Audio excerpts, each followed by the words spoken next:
What's up, everybody? It's Charles Arnaz. Welcome to the Blue Room. I got the lights off. I'm just chilling right now, man. I got the lights off here. I got the little blue lights in here going on. My lights are just blue. I'm not a crip. I just got blue lights in because it's very relaxing. Anyway, I want to play this excerpt from Comedy Hype, where Nipsey Hussle's homeboy Cowboy talks about the LAPD possibly being behind Nipsey's shooting. Let's check it out. I'm gonna come back with my reaction, guys. Hit the thumbs up button. Back to losing Nip, and I have to do it because this conversation went viral on our platform, and you're here. I talked to a gentleman who left the LAPD. It was a young brother. He was facing racism in his own camp. You know, he ended up having a racist encounter with the LAPD, and he ended up leaving, and now he's suing them. I asked him the question if, like, you know, just because I'm trying to maybe connect some dots, but at the same time, I wanted to ask the question if he thought. Hold on a second. Y'all know the LAPD is pretty much the whole department is full. Basically, damn near the whole department of LAPD is pretty much racist Hispanics, racist Asian, and racist Caucasian cops. Is the only thing y'all know that. The LAPD had anything to do with Nipsey being killed, or if, and he said he wouldn't be surprised if they sent Eric Holder to go do that.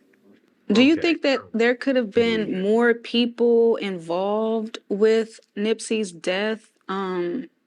Maybe even perhaps law enforcement? Do you have any thoughts about that? I think that there could have been. I've never witnessed any. I've never witnessed any law enforcement officers say that there was something going on or even alluded Of to course, it. they ain't gonna tell you. But there's that possibility. We know a lot of the positive things that he was doing in the community.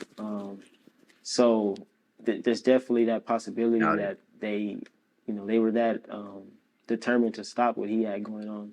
That they probably could have sent Eric. What's his last name? Holder?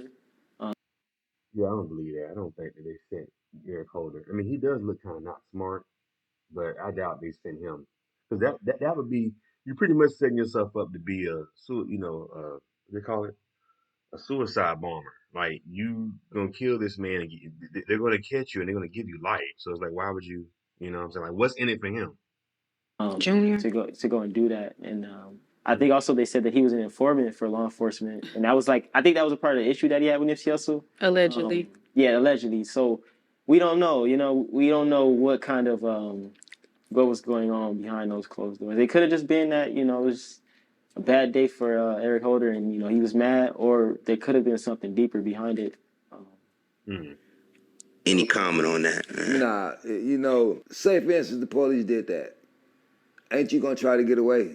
So if the police gave you some bread, look, go do that. You gonna put a mask on, you gonna run around, handle your business and get away. So if you in it for the money, you gonna try to go spend the money. Cuz was just high and he tripped out, Y'all gotta excuse me. I had a little trifling ass bro. I called on my phone. Anyway, y'all, let's get back into it. He had jumped out earlier, like a day before that, and he asked the homie, like, it's a homie named Felony. He introduced me to Nipsey. That's the nigga that really introduced me and brought Nip to my studio. Introduced me to Nip. You know what I mean? He was the first. I had Felony in the studio, and I had seen Nip, but he's the first one that brought Nip to me. You know what I mean? So Felly fell. Eric had jumped out and asked him to check out this disc. Like, man, I got my new disc. Did you hear it? And bro was like, nah, I ain't heard it. But he said he had the 2 pistols with him. And he told me, I learned this during the murder trial. He had popped up one day during the murder trial. So he said, man, I felt if I wouldn't have listened to this disc, this nigga was going to do something to me. So he said, I listened to the disc. So then after all this shit played out, and as I think back, I remember when he was talking to me and Nip, after Nip was like, take care of that shit. He was like, man, y'all heard my disc? And we like, gave the nigga the, huh? Like, nah, we ain't heard that. And then we moved on to the next fan. So it could have had something to do with that disc. Put a little seed maybe in the CD that we shined him off like, huh? What this nigga talking about? Right. I want to hear your CD for that, could have been that. Wow. Or when he got in the car, the bitch that just took a selfie with Nip, She on the phone with her homegirl. Oh man, that nigga so fine. I got a selfie with this nigga. He's like, you ain't that nigga. And he high. Right. I can go for Right. any of those scenarios, but I can't go that you killed cuz that he called you a snitch. That's what it was then. It's all that combined. If y'all kind of shot, y'all talking about if the other dude said that when he saw him, he said he had two pistols on him. He said you heard he hits to my disc, and he said if this dude is already known to be a loose cannon, seem like, and dude listened to his CD out of fear, and then they approach him with the same thing. Have y'all listened to my CD? And y'all kind of shined him off, whatever. And then he's in Nipsey is where he want to be, and he's seeing him taking pictures, and then his girl take a picture with him. Don't say that. Now you can say, yeah, I went to the car, my pissed me off. I'd have kicked my feet up, say, okay, that makes sense. But you can't tell me something that I heard. You know what I mean? So that was my stand. That's why I can't. You're not gonna say that. Don't justify why you did what you did. But bro called me a snitch, so I did what I had to do. No. Bro ain't call you no snitch. Now if you just say I went to the car and my said Nip was fine, I just lost it. I Yeah. can understand that. I done lost it over a before. Come on. Come on. That could have been it. I can respect that. Now, this has been a great convo, and kind of in the closing side of it. What have you done to get past the losing of your friend and brother? Like, what have you done behind the scenes in terms of like the work for yourself? Anyway, y'all can check out the rest of the video on Comedy Hype channel if y'all want to watch the whole thing.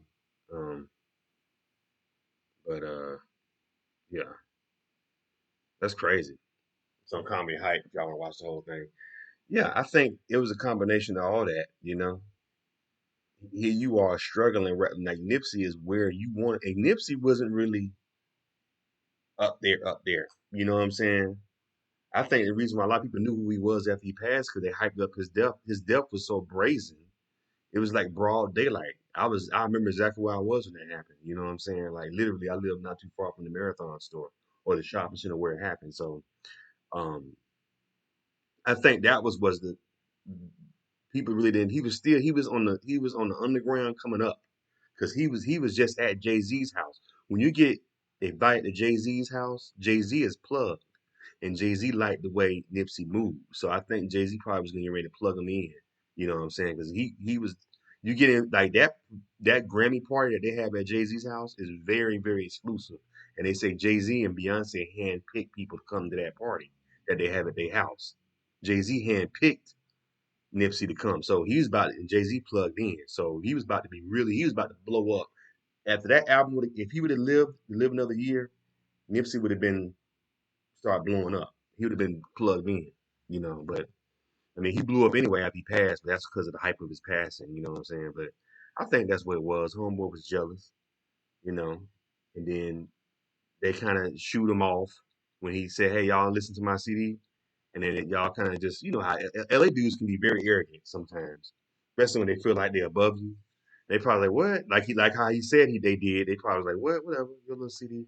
You know what I'm saying? And then on top of it, he already kind of got animosity towards Nip because Nip is where he want to be at. You know, putting up, got a store, own the shopping center, got his cars, his Bentley and stuff parked out front.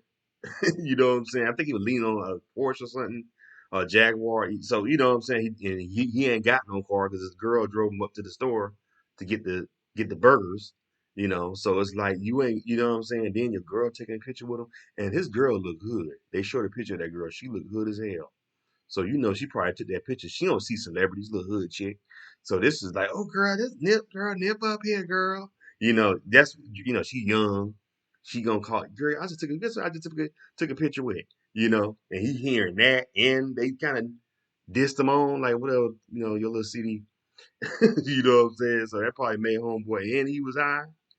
All three of those combinations probably made to where he decided to do what he wanted to do that day, which was unfortunate. Anyway, y'all, what y'all think about this video, man? Leave your comments and subscribe to Charles and Ed's World. Take care.